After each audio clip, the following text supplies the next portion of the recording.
20 of the Circle Back podcast, the show where two great friends get together and just talk about video games.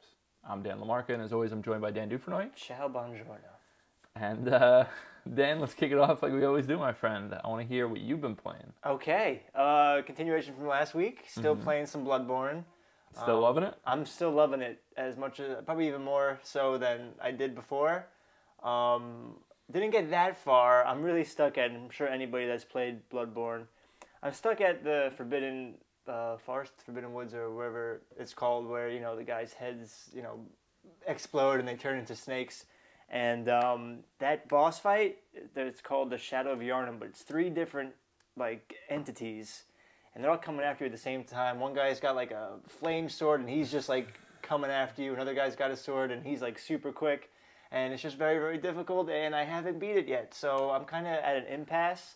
I've been level grinding as much as I can. I've gotten up a few levels, increased my strength and my vitality and stuff like that. But that's probably as far as I've gotten. I'm hoping to... Shadows of Yharnam, one of my favorite boss fights in that game. It's awesome. I love it. It's super hard. It's so difficult. And I don't know if there's a way to summon someone. I don't know if there's a... Oh, I'm not sure. There's a way to... yeah. To get a hand. I've been looking.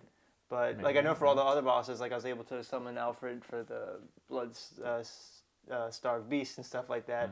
But I was kind of hoping for a little hand on this one, and I can't seem to find... Sometimes you need a helping hand, you know? That's all you need. But, so I'm a little stuck. I love it. I'm hoping to, this week, hopefully beat it and get through it. But I've died probably 10 times, and, you know, you get to that point where you keep dying, and you're just like, all right, I need to take a break. I need to go, you know, take a walk. And Definitely. But so that's one of the games I've been playing. How about you, brother?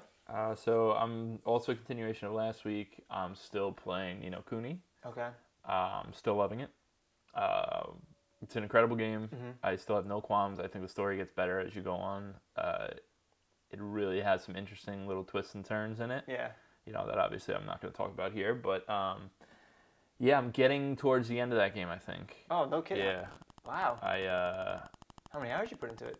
I think the clock says 30. Wow, good for you, dude. Yeah, something like that. But yeah, I've really enjoyed the game, and like I said, it just keeps getting better and better. So you know, I'm such a big fan of the original. I haven't gotten it yet. This is a game that me and my sister both love. We both love the original. So you know, our schedules are so different, but it's one of those games that I have to play with her, and I want to play with her, but we just haven't had the time yet to start it. But definitely, hopefully soon. You know, hopefully school's letting out soon. So hopefully. Hopefully before then, actually. School's not getting out until June. So, yeah, so gotta get, definitely. So, good, man. I'm glad to hear that it's good, though. Yeah, looking forward to it. I love it, and I love that it continues to be a game that unravels as you go, as far as systems and the actual story. You know, like you're continuing along, and it's still giving me new mechanics, and it's still giving me little interesting things to shoot for. So, but now that you're getting closer to the end, I'm curious, how does it hold up to the original? We'll see. We'll see the very ending. Okay. I think it's right there with it. I really, really like this game a lot. So, yeah, I'm sure we'll be talking about it later in the year quite a bit. But, yeah, definitely. I'll play it by then, definitely. Yeah, but like I said, it's one of those games. Whether it's like usually when it's like a JRPG, my sister loves any sort of like RPG. So usually, you know, those are the games that, you know, we play together. And those games are super long, so it takes forever. I mean, we played Final Fantasy VII together, Final Fantasy VI together. Did she play Persona with you when you played it, or you played that one on your own? No, we both played. Well, we both had different files for Persona. So like, I'd beat Madarame. Yeah. She'd be like, "Oh, no way, you're past me. I gotta beat Madarame now." Yeah, we kind of compete cool. that way. Yeah. So anytime there's a JRPG or any sort of RPG, it's definitely something that me and my sister bond over. Cool. So a game like this, and we love the original. You know, definitely. We'll get to it. Me and Noel, we can do it. Yeah, so still loving that game. You know, I'll touch in again next week. Hopefully, have finished it by then. Awesome, but we'll see. Cool. And yeah, cool. I know you've been playing another game that I actually care about quite a bit. Yeah, speaking of in the same ilk as Bloodborne, like a horror game. I think it came out the same year, actually, and I never got to it. I'm a little scared when it comes to horror games. I like horror games, and I like horror when it's good and not like. You know, it's got to have like a good story, and it's got to be something to keep me going. That's why I love Bloodborne so much, or Silent Hill, or, you know, games like that. But Until Dawn, I remember when it came out, and I kind of dismissed it as oh, this is just like a silly, they're just like doing all these tropes from teen horror movies, and they are. They certainly are. But it's actually really good. It was free on the PS Now. Yeah. I downloaded it, and it's cabin in the woods, a bunch of these really good-looking 10 high school friends or whatever. One girl's dating this girl's ex-boyfriend, and this guy likes this girl, and this girl likes this guy. All this stupid, crappy, you bitch, like that kind of stuff like that. But it's so good because they do it knowingly. You know what I mean? There's a difference between the movie Cabin in the Woods and actual bad horror movies. You know what I mean? Yeah. Where like they wouldn't be there without those old movies, but those old movies are fucking stupid, and they know it, and so they're kind of playing along with the joke, and they also. This game, I don't know how far in you are, but it has some really good twists. Well, I just got up to where the killer is. So, I forget the names. Well, Matt and Jess are in the cabin. Jess gets taken. Hayden Panettiere. Did you chase her? Or not yet? Not yet, just about to. Hayden Panettiere is about to take a bath. Yes. Like that. Like that. All so good though, isn't it? Isn't that setup so good? All that stuff. So before we again, this is a game that's a few years old by now, but I love it, and I think that we should definitely talk about it a little bit. And the beginning of that game, we can give like the setup. It's pretty interesting. It's like, a bunch of friends go up to the kid's cabin, and it's on this mountaintop. You have to take a trolley to get there. And, they go there and hang out. They're all, like, drinking, partying, like, whatever. And the one sister gets a prank played on her, right? Yeah. And, the rest of the friends are kind of like, she's kind of like the nerdy one. She's only really part of this group because her sister is part of this group. Like, they kind of, like, rag on her a little bit. And the one good-looking dude, like, makes a joke that like he's really into her, and he like, oh, come in the bedroom, like he like is saying all these things, and so she goes in, but everybody's there. And everyone's there, and they're like laughing at her for trying to like get it on with them, and so she runs out of the cabin into the snowy wilderness, and so her sister like chases after her, and the two of them end up like disappearing. Now, is there a way to save? No, they both die. That's the whole setup, So we see them die, but they never found their bodies, right? That's the whole setup. So we see them die because you actually play through that whole interaction, and the two sisters fall down this huge thing and die, right? So now the other kid, so I'm trying to remember, is it the two sisters are the other kid's brother? So it's the three siblings? Rami Malek. They have all these celebrities playing these characters. Rami Malek is the younger, his name is Josh. He's the younger brother. So it's the brother and the two sisters. So the brother's two sisters die. Right. And then everything's a little weird from there, and their friendships are like a little nebulous. And then he sends out a video to them that says like, "It's been a year. Let's have some fun. Let's go have some fun. Like it's been a rough year without them. Like come up to the cabin and we'll have fun."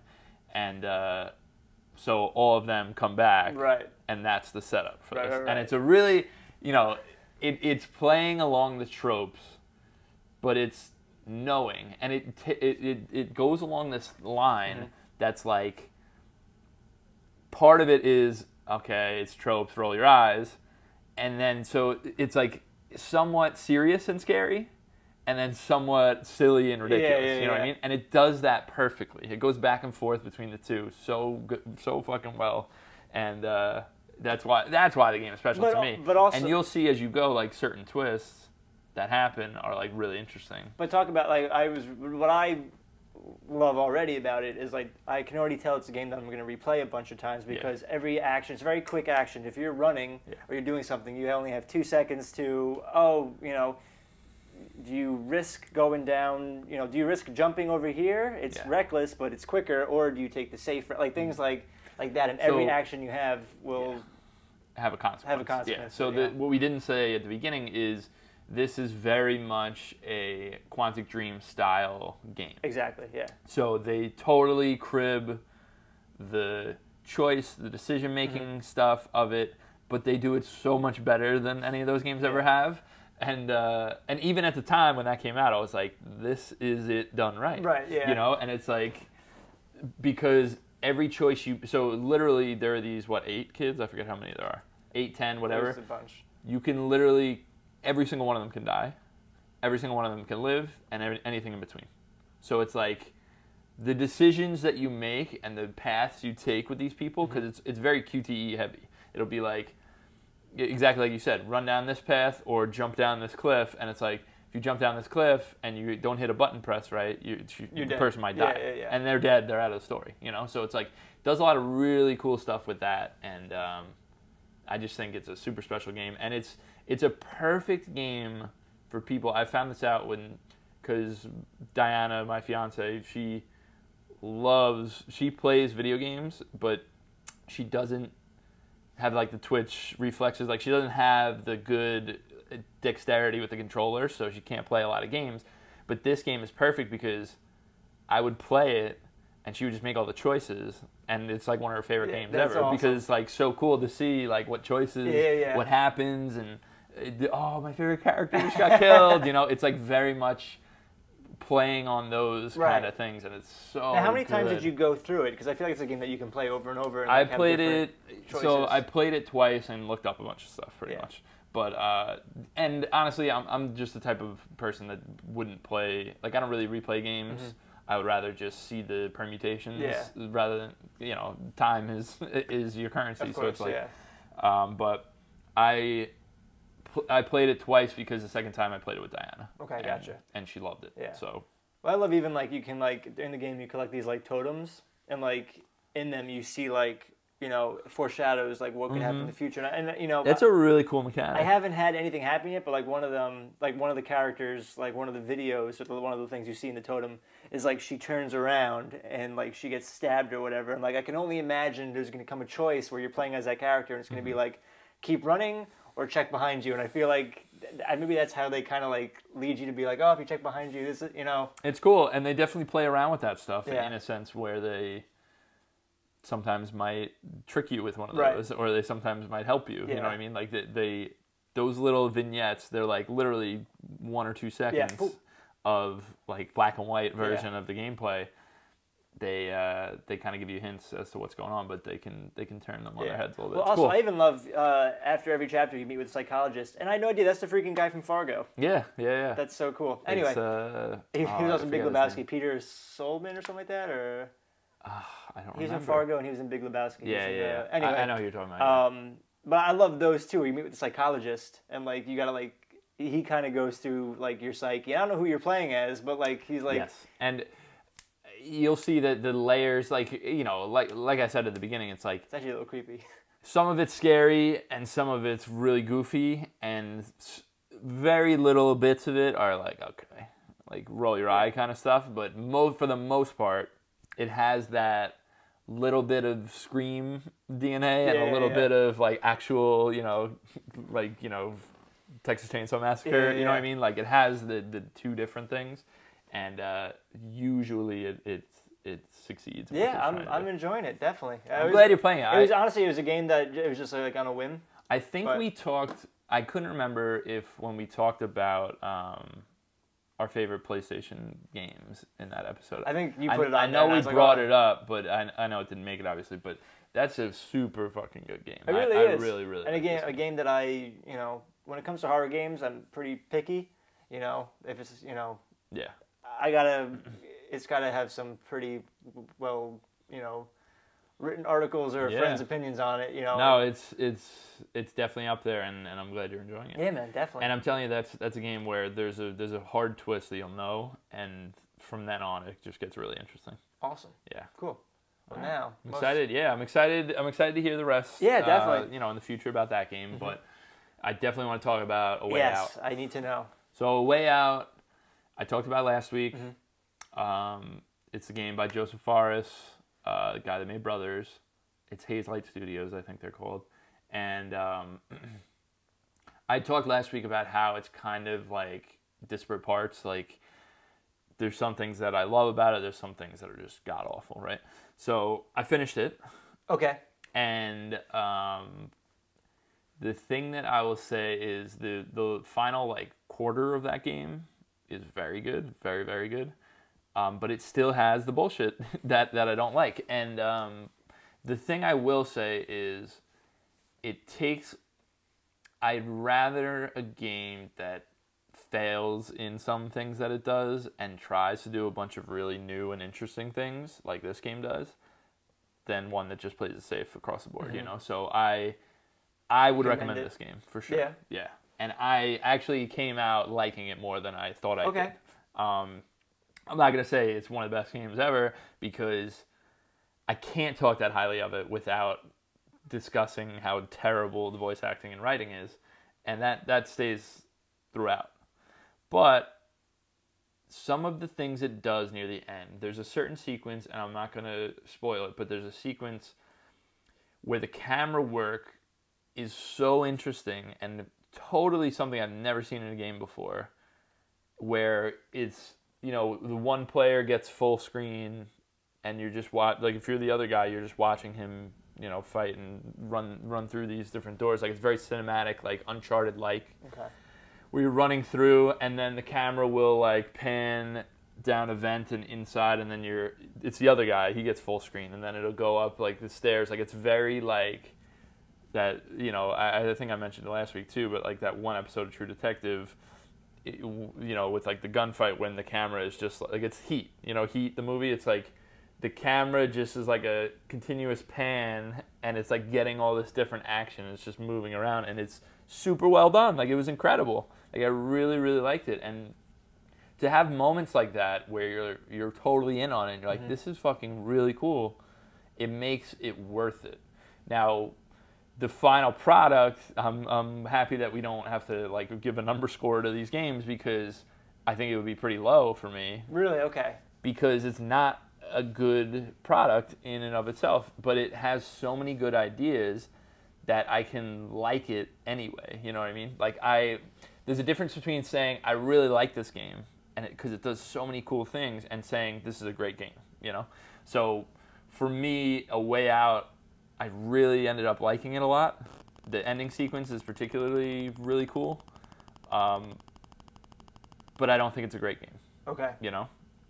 So I would recommend it to two different kinds of people. I'd recommend it to people that really like games and are like super into them, and like you need to see this because it's like a piece of history in a way, kind of. Yeah, sort of, but it's more like it's just a brand new thing. Like I'd want to see it because it's a brand new thing. Okay.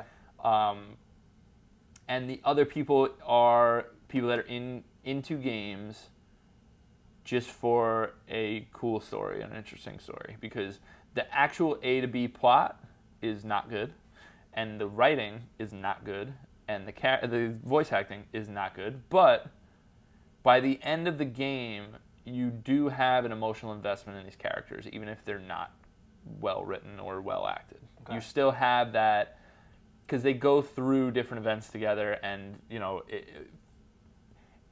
you end up having that was really cool. And there are many things I would change about the story, and many things that I don't think fit in this story that I would have literally done the opposite if I were making it, but it does enough that I think it's absolutely worth playing. Okay. Yeah. All right, man. I'd like to maybe have a spoiler cast about it if you end up playing it. All right, yeah. But, I was really just waiting for your review, because if you said, Dan, this isn't even worth it. Yeah. It's $30.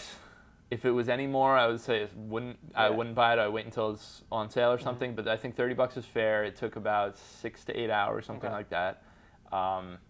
If you don't poke around the world, there's little things you can do. Like you can, you're at the barn, you can pet the cows and throw horseshoes and really weird. Like, why the hell is this even in this game? But that does add a little flavor to the world. But if you don't do that side stuff, this could be like a 4 or 5 hour game. Because the only reason it really intrigued me when you first told me that was coming out was I love Brothers. I think Brothers is a fantastic game. Yeah. Yeah, they. I'll spoil something that's absolutely not a spoiler, but some people can construe it that way.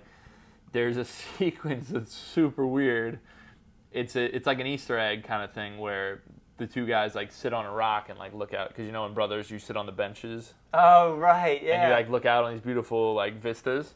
So these two guys sit on a rock and they're looking out, and then you hear the voices of the brothers, like across the canyon or whatever. I like that. Yeah, you would like it, and I was like, oh, that's nice. And then Vincent goes, did you hear that? And Leo's like, yeah. And Vincent's like, might be some friends like camping or something. And he's like, friends? I think they sound more like brothers. And then Vincent's like, oh yeah, brothers. And Leo's like, yeah, I definitely think they're brothers. Like, it's so weird. Like, that's the shit I'm talking about. That's the Tommy Wiseau shit that is in this game where I'm like, yo, you didn't have to say any of that. Like, we get it, dude. Like, we get it. You don't have to say brothers 3 times in order for us to understand that this is an Easter egg for your fucking game. You know, but it's little shit like that where I'm like, that's funny. What are you doing? Like, what are you doing? Just stop. Like, because I was saying to my friend Tom when we were playing, where we're like, oh, that's funny. If this game, if Joseph Fares went to another developer like Naughty Dog or somebody, right, someone that has some chops, and said, I have these really cool ideas for a co-op game, and gave them all the mechanical ideas and all the really interesting stuff and they did story.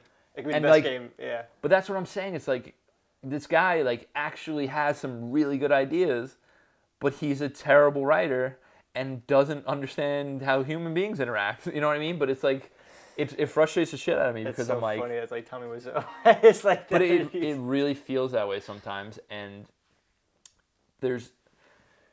it would be a lot easier when I talk about this game. It's like some people that are enjoying it, that I read, their stuff, or I listen to their stuff, or watch their stuff. It's like I see that some people are enjoying this because it's stupid and you can laugh at it. And if the game was trying to do that, I would give it kudos. But it's not. It's trying to actually be deadly serious a lot of the times. And that's where it's an issue, because you can't... It's hard to congratulate a team on making like a goofy thing that hits sometimes, rarely hits in its emotional, highs. Right. And has a bunch of goofy shit that you laugh at. And it's hard to say, wow, you really did a good job, because they weren't intending that. You know what I mean? Like, there's a difference there where you can still enjoy it for being goofy, but I can't call this a great game, and I can't say, like, everyone needs to play this. But it's worth checking out. It's definitely worth checking out, and I think, like I said, there are a few different types of people that I would recommend this game to thoroughly, and it's a good time. Yes, you're one of them. But it's a good time. Get on, play it co-op with, you have to play co-op obviously, but play it with someone you're friends with, someone you can joke around with, someone you can be serious at times and joke with at times, because there are laughable moments, and you don't want to, it would be a detriment to the game if you took it too seriously all the time, and it would be a detriment to the game if you're laughing at it the whole time, There is this back and forth, and it's totally like schizophrenic, but I ultimately think it was a good experience. I had a good time, and I like the game, I like it. So, I would be saying it's like a very mediocre game that I happen to like a lot, It's like I see the good in it, and I see what it does that's super interesting, and I don't know. I think people should play it. All right, and you know what? I'll definitely that and Ni no Kuni. I gotta take care of those before God of War comes out. So. Yeah, God of War coming up. There's so many games, so little time, and Bloodborne, Until Dawn. What am I gonna? I know. I'm just gonna quit everything. Until Dawn is not a long game. I'll give you that. Not long. Yeah. Bloodborne, man. Bloodborne, long game. Holy moly. All right, so that's all we've been playing pretty much. I want to jump in now to my favorite segment of the show, Metal Gear Corner with Dan. And I've been taking notes. Dan's I've been doing my homework. He's doing his job. He's doing well. I'm telling you, talk to me about Metal Gear Solid 2. Give me a raise for all this. Where do we leave off on Metal Gear Solid 2? All right, so last we met. I remember talking about Vamp. We met Vamp. Yeah. We met Iroquois Plitskin. Yep. Fortune. We met Fortune. And what we know is we learned about this terrorist group called Dead Shell that wants to destroy Big Shell. And where we left off was Dead Shell placed these C4 explosives all around the base of Big Shell, planning to destroy it. And the colonel tells Raiden, hey, there's a bombs expert guy here on Big Shell. Go find him. He'll tell you how to defuse the bombs so that all the hostages and the president and everybody on here doesn't get blown up. That's where he left off. So, as Raiden, you follow your orders and you go and you find the bomb expert. His name is Peter Stillman, and he's a bomb expert, and he's apparently the guy. He was an NYPD officer, and he's like, in any book that has to do with bomb explosives, he's the guy. He is the head honcho. And you find out a little bit of his backstory.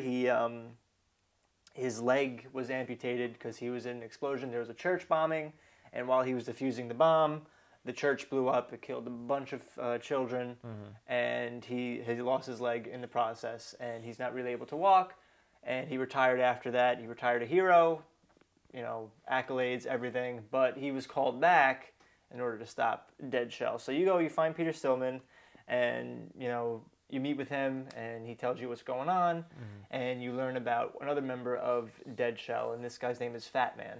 Now, Fat Man is a bombs expert that Peter Stillman taught. So Fat Man is part of the group Dead Shell with Fortune and Vamp, and... I love Fat Man so much. I don't know if I haven't met him yet. No, I haven't run into him yet. I love him. I haven't run into him yet, but he's the bombs expert.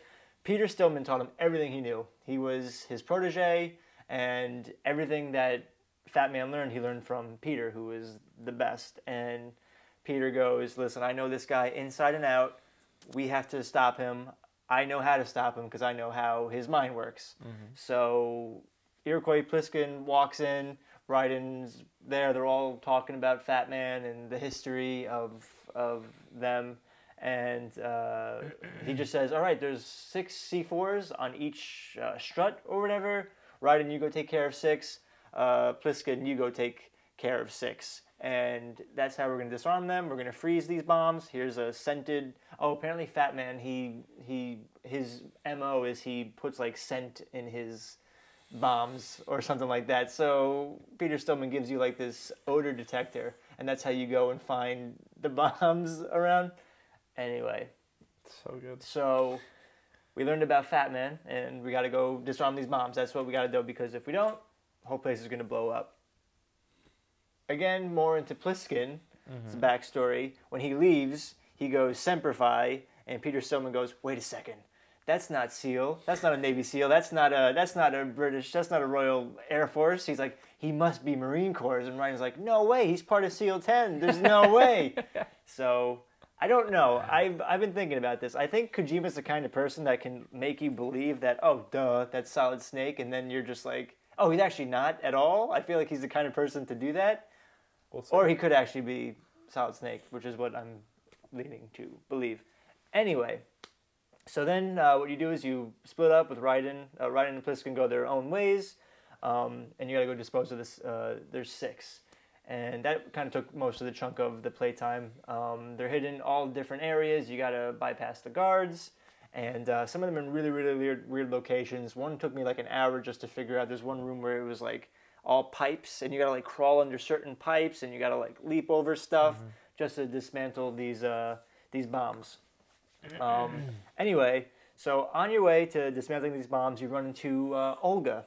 Now, Olga, I'm sure I talked about when we first talked about Metal Gear Solid 2. She was in the beginning of the game. She was on the tanker, right? She was on the tanker. Solid Snake fought her. You run into her, and she's back on the ship. She's head of, I forget, some Russian forces thing, and they're on the ship too. Raiden runs into her. She doesn't pay much attention to Raiden, but she calls her authorities or cohorts or whatever, and she talks about how she saw Raiden, she saw Pliskin using a cardboard box, and she goes, I know someone that uses cardboard boxes. I've seen this before. And then again, that leads you to believe that Pliskin is Solid Snake. Again, I don't know, Kojima could just be messing with us, because that's what he does. But she also talks about someone, ready for this? Talks about someone that looks like a ninja. A cyborg ninja. And you're like, no way. Cyborg Ninja, but Cyborg Ninja died in the first game. Like, is Cyborg Ninja back? So I'm very excited. To make matters even better, you're walking along this bridge, and you get a call on your codec.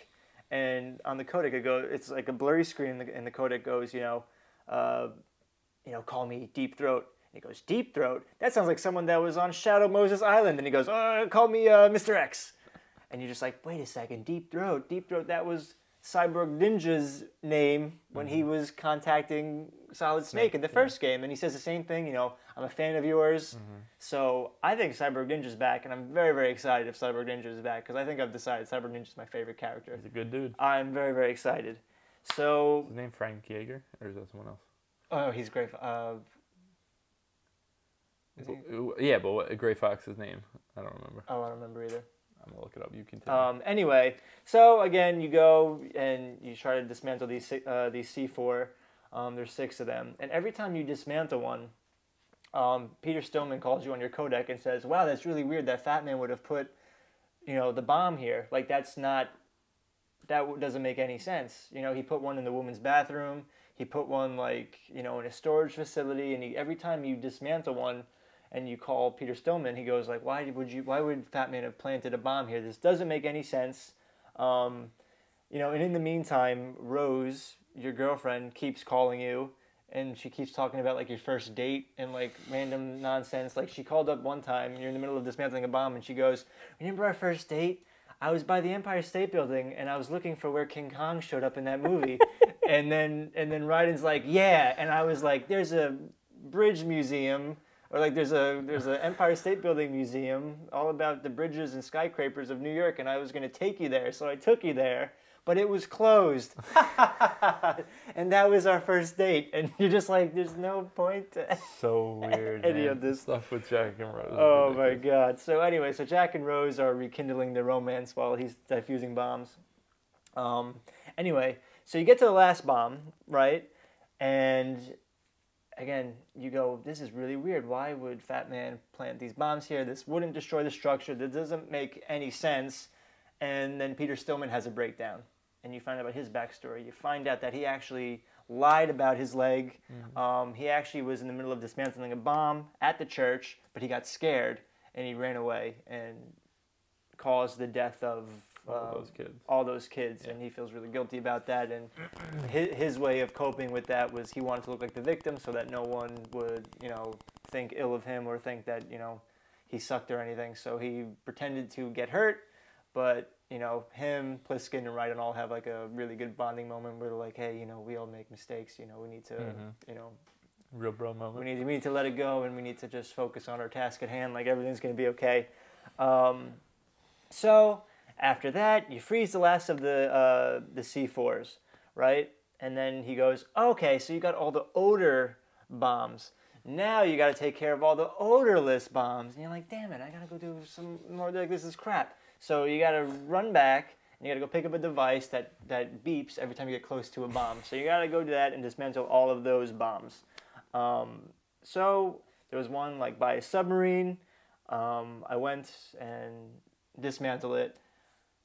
You dismantle all the baby bombs. Pliskin dismantled all the baby bombs. You find out that this was all a ploy by Fat Man, that all the baby bombs actually, once they're dismantled, activate the giant bomb at the core, at the bottom of the base. So kind of like in the first game, you were just a ploy to really activate everything. So it was just a big trap. You're on your way to the bottom of the base to stop the large bomb from exploding Big Shell. And meanwhile, Stillman's on the codec. Fat Man kills Stillman. So Peter Stillman is dead. He was he was a quick friend, and he was a good friend, but he wasn't a long friend. So so you got to go to the bottom of Big Shell, and you got to dismantle the bomb. Raiden neutralizes it, but at what a cost. We lost our friend Peter. Because of this, Fat Man is extremely pissed off and puts a target on Raiden's head and says, okay, it was either every half hour or hour or so, I'm going to kill a hostage. Have you heard from him yet at all? Is he on like... No, but he contacted the Colonel. Like, he hasn't specifically called Raiden, but the Colonel contacted Raiden and said, hey, he's gunning for you. You got to stop him. He's going to kill a hostage every hour or so. Page 2. Okay. So you're like, all right, I got to go find Fat Man. So on your way to fight Fat Man, our friend Fortune comes down. And Fortune is really, really cool. Badass, comes down with her gun, and it's all electricity and everything. She's got like big she's got that muscles, huge, right? yeah, she's jacked out of her mind. And she comes on down. She doesn't see Raiden. I don't know who she assumes you are, but she talks about, you killed my father. Now it's time for you to kill me, or something. Like, she's very, very, like, I even wrote some of the things that, like, she said. She like goes like, please kill me. Like, you're the one that's gonna do it. Like, she has this like death wish, kind of like Sniper Wolf kind of, where like she just was like bred for war and she just wants it to be over. The boss fight was actually, I don't know what the hell to do, because you actually can't fight her. You try to shoot her, she's invincible. There's just no way. So you just got to kind of like run around until she's done shooting you. So as she's shooting Raiden ducks, and then there's a cutscene, and Vamp shows up, and Vamp says, "Hey, stop what you're doing, because Fat Man's lost control. Like, he's like losing his mind. We need to go and stop him. Like, whatever you're doing right now can wait. Our friend, he's like, we gotta stop. He's even too much for us. So we gotta. We're all after Fat Man apparently now, because he really is intent on blowing up the whole place." That's when Fat Man calls out Raiden, and while Vamp and Fortune are talking, Raiden aims at Vamp and shoots Vamp in the head, and Vamp's on the ground dead. Now Fortune's pissed off, not because her friend died, but she's like, that bullet was for me. Like, you were supposed to kill me. How come you can't kill me? And Raiden's trying to shoot her, and he keeps missing. He just can't get her. So as Fortune's grieving the fact that her friend died and she didn't die, Raiden runs up into the elevator. He's going to go after Fat Man. And where I ended was Vamp actually wakes up and he goes, "I already died once. You can't kill me a second time." So apparently he's immortal, she's immortal, and that's it. Don't you just love the way Vamp moves? They're crazy. Like he does like such weird like head movements with his hair. They're a crazy bunch, that they're wild. That Dead Shell. They are wild. Definitely the most interesting characters so far in Metal Gear. Yeah. They definitely. We'll just wait for Fat Man. Guy that's supernatural. Just wait for Fat Man. But I'm telling you, I'm most excited about Cyborg Ninja. If he comes back, holy moly. We'll see. I love Cyborg Ninja. All right, Dan. Well, thanks for That's it, and I got my notes. Keeping us up to date. Now we'll see. A little black book. Nice. We'll catch up next week, see how far you've gotten. Yeah. Hopefully you've seen my friend Fat Man. All right. Now I want to jump into basically our main topic for the day. So we talk about a lot of people, including you and I would say, consider Mario 64 to be a revolution in games in the fact that it made a 3D world, right? So lots of other games did it after. Obviously, we've seen a lot of polygonal open world games like that. But Mario 64 is mainly credited with like changing the game, right? Revolutionizing them. Yeah, so we consider Mario 64 being a revolution in video games, turning them from just 2D or top-down, like it was all just fixed perspectives, into giving you a 3D camera-controlled open world kind of thing, right? So what I want to talk about is, yes, Mario 64 revolutionized video games, but do you think that we'll ever see another revolution in that way? Like that, yeah. And now the question is, there's multiple. Do you think that we'll ever see one? Do you think we already have seen one? Do you think, like, basically, it's just a jumping off point for what do you think about video games, and are we at our limits for what they will become, right? Yeah. So immediate things that come to mind, obviously, are Wii with motion controls. Yeah. Or like the VR. Virtual reality.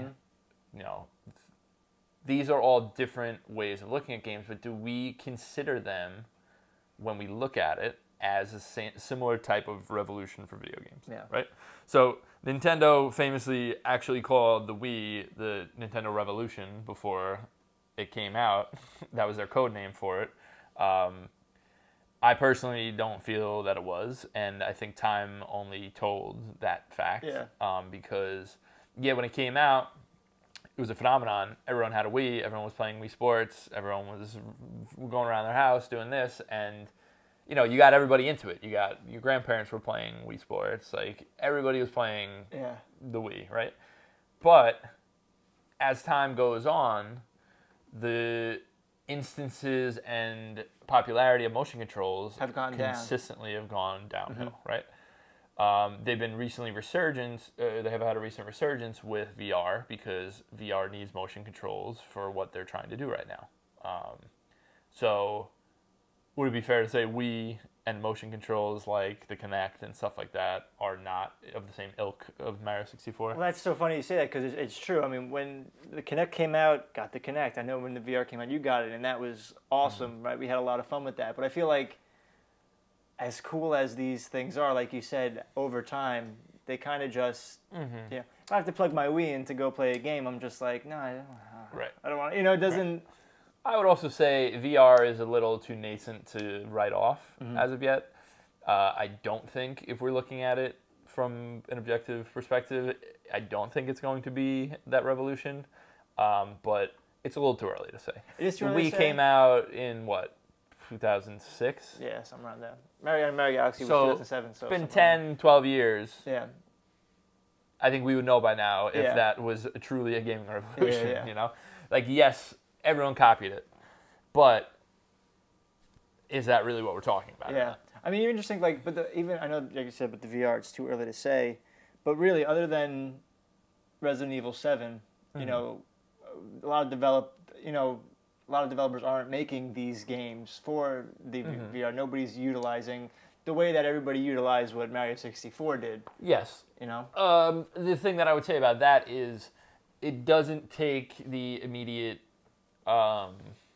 stealing of the idea or, you know, inspiration, whatever you want to call it, in order to make this revolution, because that descriptor in and of itself could be assigned to like a GTA style game or a battle royale game like PUBG, you know, where it's like everybody's copying, or a MOBA, everyone's copying this game. Doesn't make it a revolution necessarily. It's about the perspective and the style. So I guess that's the question too. What's the definition of this when we're speaking philosophically about this revolution, right? Like, what are we really defining it as? Are we saying an actual perspective shift? Are we saying just a drastic change? Are we saying the revolution will be that storytelling is becoming a greater part of a game? So it's these are all fair points that we can bring up and discuss, but you know, I think the interesting aspect of this conversation in general is just to have the conversation rather than come up with the answers. Of course. You know what I mean? So, you know, I don't know what your thoughts are on it. If you have any ideas, I think mobile is a huge change, huge shift. You got hundreds of thousands of people playing games on their phone that would never have, that don't even own a console. You know, there was, you know, fucking Facebook Farm Bill. You know what I mean? It's like, so this isn't like a hard and fast like definition that we're trying to abide by. It's more about what are our feelings on the subject. You know? So I mean, do you think? Because I feel part of it, maybe I'm a little biased towards Mario 64 because I grew up with that, and then like you said, everything 3D open world, like everything took from that. And I guess you're right. I guess, you know, I take for granted the fact that you're right, storytelling in games, at least that's something too. There's been storytelling in games, but as of recently, there has been a lot of developers that really have focused on that. And I guess that's a revolution in itself. You know, it might not be in a design-wise, but at least storytelling-wise, you know. I don't think that's the problem, is when you envision this sort of thing, you think of it as the perspective shift. Right, you know, but a perspective shift isn't just a mechanical thing. It could also be a mental, like, what is our focus now? And there will always be games that have zero story, that are mechanical in nature, in the same way that they didn't stop making 2D side-scrollers when Mario 64 came out. It's just, it changed the game and opened everyone's eyes. Because when you see a game like Crash Bandicoot, when that game came out, everyone was like, holy shit, this is amazing. You're in like a 3D world. Like, they didn't take that next step until Mario 64. Right. Because they said, how do we manipulate what we have to make it into this open world, rather than how do we create a brand new thing? You know what I'm saying? So the manipulation of your tools and creating a new thing is, to me, the distinction here of, because the problem where the storytelling thing falls off is that we've had excellent stories in games since way back. Yeah. So yes, the focus is kind of shifting, and there's there's a lot to that specific argument, but I think the fact that we had it before makes it not a revolution. Yeah. You know what I'm saying? Like before Mario 64, we never had anything like it. No, not at all. But then again, what do you think about, like, for example, even Metal Gear? The first Metal Gear. What do you think about a game like that? The first to do like cutscenes like that into like cinematic. Absolutely huge. And I think that would be closer to what I'm talking about for me, because I really think that was like a watershed moment where it was like, oh wow, like look at what we can do. Yeah. Like nobody thought of it. Right. You know what I mean? Like it was more about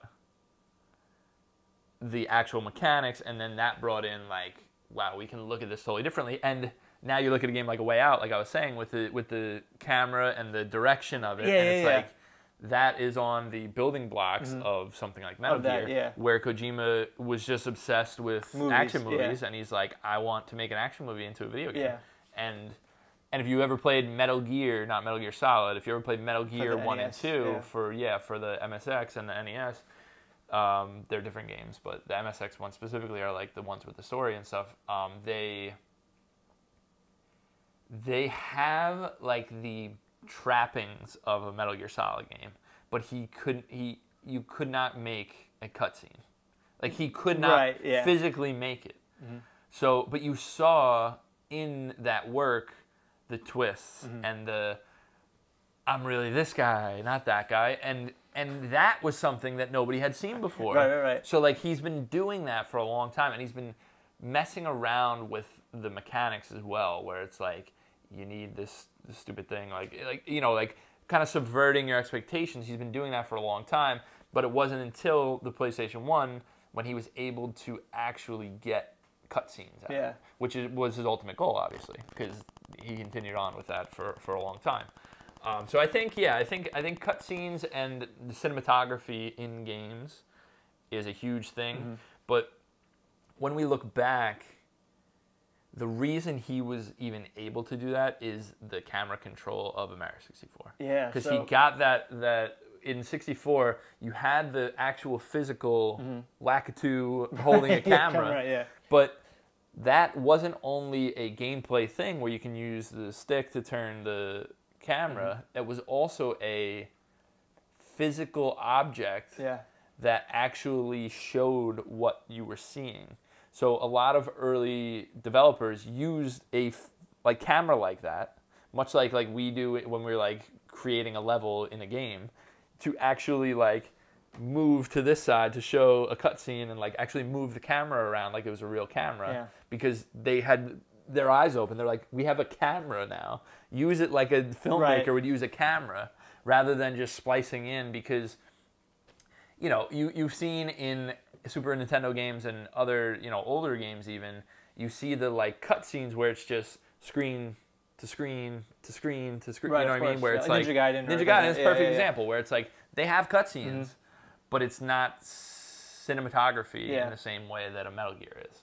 But that is an interesting point. You said, I actually haven't considered Metal Gear, it. But even you just said Metal Gear stood on the shoulders of Mario 64. Yes. So I'm trying to think of specific. I know, and that's cases why. But that's what's interesting about it is I don't know that there has been one where it's like, oh man, I can think of great games since Mario 64. Yeah, of course. But games that create something brand new in the medium. Like that's the difference. Exactly. I mean, where it's like, what about like a Half-Life or like even like a BioShock, like those sort of like, immersive sim kind of things. The problem with that is, I mean, it of course started somewhere, but the original Thief is kind of like the godfather of that, and like I see what you're saying. I think Half-Life is a better one because Half-Life created physics in games, right? So obviously there's an argument about what had physics, whatever. Half-Life isn't really the first game to have physics, but it made it streamlined in a way that you could understand, where it actually had the manipulation of an internal thing to actually hit something else to make it move in a certain way. Like, it's very much given the, like, you created this physics thing. Yeah. And so I could see that being an argument for sure. I just don't think... The problem is, I don't know... When we talk about this sort of stuff, a lot of times when you think about it from, like, a top-down perspective, it's like, the question that you want to ask is, like, would someone else have gotten there, or would we have never? You know what I mean? Like, right. Yeah. Where it's like in the dark ages. Yeah. Yeah. But things would have progressed. It's just that's why I can't think of another singular thing like Mario 64, because you can totally, like, it just almost feels like a true revolution when it's like a watershed moment. Yeah. When it's like everyone was just like, I get it. We can do this. Like, I get it. We can do it. You know what I mean? Where it's like other people are like tinkering with things and getting close to things and having the ideas of it. Yeah. And it's like, we can fucking do it. Like, look at that. You know what I mean? I have so much respect for Mario 64 now, more than ever. No, but honestly, but of course, I'm not like a historian that knows, you know, oh, this game did it 3 months before Mario 64. I have no fucking idea. Even like, you know, it started with like Pong, and then you got Pac-Man, but then you got Donkey Kong, and then you got, oh my gosh, Super Mario Brothers. Like, it's just. No, and of course there were building blocks, but when it got to Mario 64, it was kind of a whole new game, you know? And I think VR has a capability of being that, but they have a lot of things to work out, and I don't know if it'll ever get there. Yeah. I think when you put on a VR headset and you play something, it is one of those experiences that you're like, holy shit, like, this is totally new, you know? Like, it feels totally new. But they have a lot of roadblocks, and that's why I'm not sure if they will ever get there. But I think that has the capability of getting there. They didn't come out with the killer app for it. That Mario 64 was the first game and a great game. You know, they're fortunate to have those two things hand in hand. Where VR may not get theirs for 5 years, you know, and it may be too late. You know, we don't know how that's going to go. I think online games could be talked about for this because of the functionality and how you can actually play with people that are way across. Like, that's a huge thing. That could definitely be could be a point here. But that's another one where everybody was kind of figuring that out. Yeah. And there's no, like, true... I mean, this was the first person to... Yeah, but it's not even that. It's like people were playing, like, when on, like, you know, online, like, dial-up actually came out. It's like, no, but, like, they were... Like, people were doing little things together, like, you know, having, like, fantasy baseball and stuff. Like, you know what I mean? In, like, the early days of internet, where it's like, they always had the idea of, this is why the internet exists, is to communicate with people that are far away. Right. So it's hard to say, like, that's a gaming-specific revolution, because it's more like that was the whole idea. You know? It's not like... Somebody took this and said, what if it was this? Right. It's like, yeah, well, of course this was going to happen. It's like, that's why we created this thing.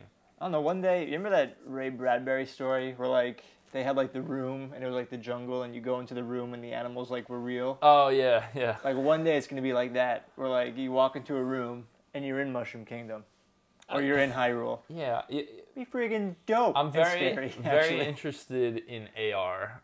And the capabilities of that, because I think there is a much brighter future to integrated reality rather than close off from the world, put on this headset reality. You know what I mean? So I think AR has the capabilities. I've seen HoloLens, the Xbox, the Microsoft product, and to see things on like, you can actually, like, they play tabletop games with a blank table, in the way that like they all have different views. You can look around at this board game and move pieces around, and it's happening for everyone else around them too. That's a really interesting idea. Or you're in your living room and you put this on and you're playing this game, and like aliens are like coming through the walls and you have to shoot them. But that's like not far-fetched. That's like a real thing. That's so cool. That they're coming out with. And I think that has the bigger capability, because you see what even something as stupid, and you know, I'm a big Pokemon fan, but something as silly and ridiculous as Pokemon Go, oh, there you go, being such a phenomenon, is because it's social and it's in the world, right, using your environment, and you're actually doing something. That's a lot easier to get people on board with than close yourself off from the world and put this on. You know, yeah, that's a good point. But you know, I played VR. I love VR. I've played amazing games in VR. I'm not like an anti-VR guy. I just think that in the long term, there hasn't been anything. It's not even that. It's just the use case for it is very isolationist, and I don't think that's an easy sell for a lot of people. You know, like a lot of people would be happy to come over to somebody's house with a VR headset, play it once, and be like, "That was really cool." Yeah. You know, like that's it. Whereas AR, I think I could see being incorporated into people's lives. You know, we've seen it in sci-fi forever, so it's not like, you know, a unique idea I'm having. Like, everybody in every sci-fi has a little thing that, you know, your, what's it called? The freaking Tom Cruise movie. The Minority Report? Book, yeah. Minority Report, where you're doing this and, like, pinching and sliding things. It's like, that's going to happen, you know, and it's just, I think that's a more viable How cool would it be if you're walking down the street and there's like a Goomba and you just jump? Yeah, but that's the shit I'm talking about, you know what I'm saying? Where it's like, that's not that crazy. Yeah. It's really not. And it's, but then we get into the discussion similar to playing online and internet, where it's, this is going to be it's going to be utilized in our everyday lives. So is it a gaming revolution, or is it just like a technology revolution, just like the internet, you know? Where I haven't seen anything that is quite like Mario 64 in that this is a video game, new definition of what a video game can be, and in the realest sense. So just like in 50 years, people are going to be like, oh my God, you used to use a controller? You used to, you know? Yeah, who knows, man? It's crazy. But anyway, I think that's going to do it for us. Very, very philosophical episode here for us. Yeah, it was good. But thank you guys for joining us, as always. Shelby, thank you. Shelby, always. Thank you. You're the best. And, yeah, until next week. Have a nice one. Have a good one.